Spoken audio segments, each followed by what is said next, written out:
Let's go ahead and finish the setup of our facial control. So we need to do a few things. We need to make sure that this control that we've made will drive our blend shapes, and we also want to make sure that we set up our visibility switch so that we can turn on and off this control. So we'll go ahead and work on our blend shapes first. With our control selected, we will go to our set driven key and we'll load up our control on the driver side and select our Translate X. Now, as far as the face goes, we're going to need to select that. We select our face shapes and we load that up as the driven. Select face shapes right in our set driven key window, and we can go ahead and select both shapes so we can set our initial key at a state of 0, making sure our control is at 0 as well. Now it's as simple as going ahead and we can start with our right side. Well, we take our control, move it to its max, so that's going to be negative 0.2. We go to our shape and put in that value of 1 to activate that shape. Alright, great. Now we can hit key selected. Then we can select the next one underneath that for the left side. Go to our Translate X, put in a value of 0.2 to move it over. Go back to our face shape and put in a value of 1. Hit key selected. Okay, and then from there we can bring our control back to 0 and go ahead and test this out. So watch as we move it back and forth. Notice how we are controlling our control, and notice how innovative and efficient this control is. This is going to work out quite well. Okay, so that we can call that a little teaser. Let's go ahead and add the mustache and see how it all comes together. So we'll select our mustache shapes, reload that as the driven, select our actual shape node, select both, make sure our control is back to 0, we hit key selected.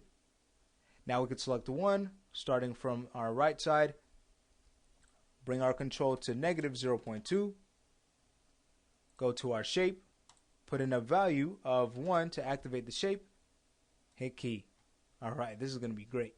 Then we go to the next side, put in a value of 0.2, go back to our mustache, select the node again, this time selecting our left side and activate that, and press key selected.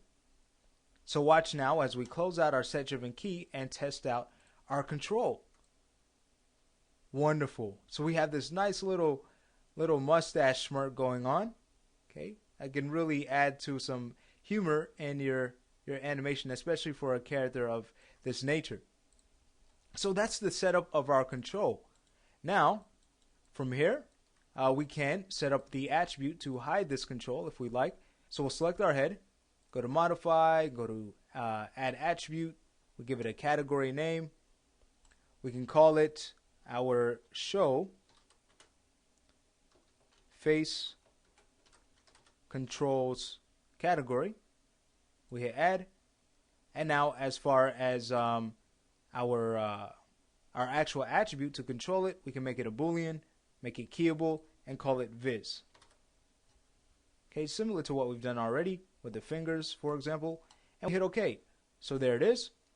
Now it's as simple as going to our connection editor, making sure we have our head selected first so we can easily load it up to the driver side when we open the window. We select our control, reload it, and connect viz to visibility. The control turns off as it should. We can go to our visibility attribute, lock and hide it, go to our head control, and notice there's our control when we turn it on. Great. So we really have the option here of cleaning up our controls as much as we need to animate comfortably.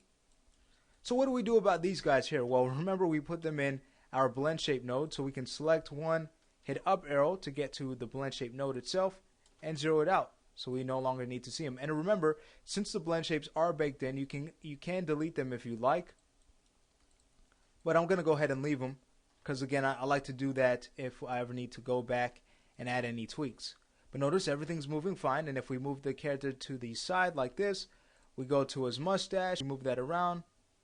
Great. Everything's working as expected.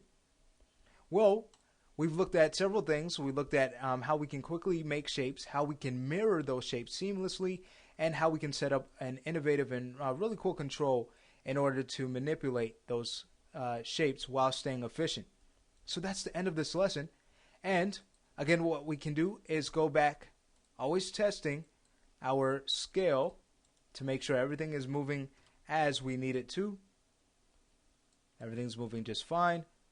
Okay, so we can undo that, go to our move, rotate them around, move them around. Wonderful. So with this, that brings us pretty much to near the conclusion of this training. What we have to do now is work on those accessory pieces. We got to make sure the shield is going to stay on them, the buttons, the keys, and everything. And we're actually going to get into some cool things as far as the keys and even the flashlight is concerned. So yeah, we just have a few more things before our character here is wrapped up. And remember, we're also going to be applying some character sets and working on another mail window to easily switch between those character sets. And then we don't want to forget to apply all of those controls to those character sets so that they'll work, so that they won't be made in vain. So those are a few tasks that we have left at hand. So that finishes this lesson again. In the next lesson, we're going to get to attaching these loose accessories.